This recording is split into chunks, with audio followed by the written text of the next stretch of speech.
Quddiem l-għażla li kellu qudiemu fl-aħħar ġimagħtejn, il-Prim Ministru għażel li jkompli jwettaq id-dover tiegħu li kien għadu jibqa' li ma' kull nifs jaħdem biex jibqa' jġib l-investiment għal familji u n-negozji. Dan sostnieh il-Prim Ministru mexxej Laburista Joseph Muscat waqt li indirizza folla kbira fiċ-ċentru Laburista tar-Rabat il-ħadd filgħodu. Fil-ġimgħat li ġejjin inħabbru investimenti oħra ġewwa pajjiżna. Investimenti oħra ġewwa pajjiżna.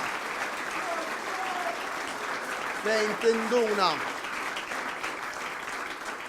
li r-rota ekonomika, is-saħħa illi bnejna f'dawn is-snin mu ħajkissirha, mu ħajtellifha assolutament ħadd. Mu ħajtellifha ħadd. Joseph Muscat qal il-ġenerazzjoni tas-surplus se tibqa' għaddejja. Hawnhekk fisser fejn qed imur is-surplus billi refera l-aħbar li kull tarbija f'pajjiżna illi tagħlaq 18-il xahar se tibda tingħata screening għall-awtiżmu mingħajr ħlas. Kemm jinkburi allura li qiegħed fost wieħed mill-ewwel pajjiżi fl-Ewropa illi u fid-dinja illi l-kull wilt tagħna ħanatuh dan is-servizz xejn.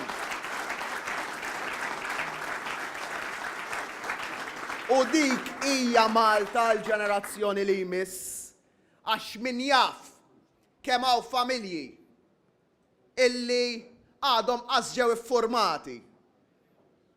Nies li għadhom qas iltaqgħu flimkien. Aħseb wara kemm twildu u liedhom.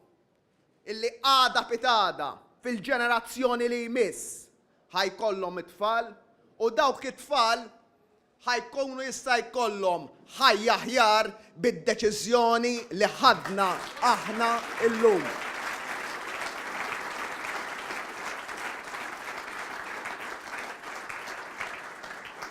Hemm sejjer is-surplus. Il-Prim Ministru qal li s-surplus sejjer għand dawk li l-aktar għandhom bżonn hekk kif kull min għandu marda terminali se jibda jieħu benefiċċju sħiħ irrelevanti minn kemm ħallas bolol, bl-istess mod li sejjer għand persuni b'diżabilità severa li se jgawdu minn benefiċċju sa. Żied jgħid li dan kollu jtih is-saħħa u l-kuraġġ li ma' kuljum li jgħaddi jibqa' jmexxi lil pajjiżna l quddiem u jġib aktar xogħol lejn Malta.